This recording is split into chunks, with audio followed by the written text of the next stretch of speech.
హోటల్లో రెడీ చేసే దోసకి ఎండుకారం ఎలా చేయాలో చూపిస్తున్నానండి. ఇలా ఈ ఎండుకారం రెడీ చేయడానికి ఫస్ట్ అయితే మనం కొంచెం ఎండుమిరపకాయలు తీసుకొని దాన్నైతే వాటర్‌లో ఏసి బాయిల్ చేసుకోవాలండి. ఇది కొంచెం బాయిల్ బాగా అయ్యింది అన్నప్పుడు అనమాట మనం దీన్ని ఆపేసి ఒక 10 మినిట్స్ బాయిల్ అయిన తర్వాత దీన్ని ఆపేసి దాని మీద ఒక గిన్నె అయితే మూత పెట్టుకొని చల్లారినంత వరకు ఉంచుకోవాలండి.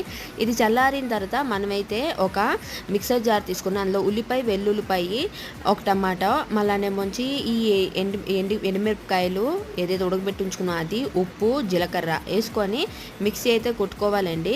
ఇది మిక్సీ కొట్టుకున్న తర్వాత మనమైతే పోపుకి రెడీ చేసుకోవాలి. చూడండి మిక్సీ అయితే ఇక్కడ నేను చేసుకుంటున్నాను. మీకు గానీ ఇది నచ్చిందంటే లైక్ ఇంకా సబ్స్క్రైబ్ చేసుకోండి నా ఛానల్‌ని. ఈ ఎండు కారం అయితే హోటల్‌లో చేసినట్లు ఎగ్జాక్ట్‌గా అలాగే వస్తదండి. మసాలాకి ఇక్కడైతే మనం పోపుకి రెడీ చేసుకుంటున్నామండి. పోపుకి అయితే జస్ట్ నేను కరివేపాకు ఏసుకొని పోపైతే రెడీ చేసుకున్నాను. ఇదైతే మనం ఒక ఫ్రిడ్జ్‌లో అయితే 1 మంత్ వరకు స్టోర్ చేసుకోవచ్చండి.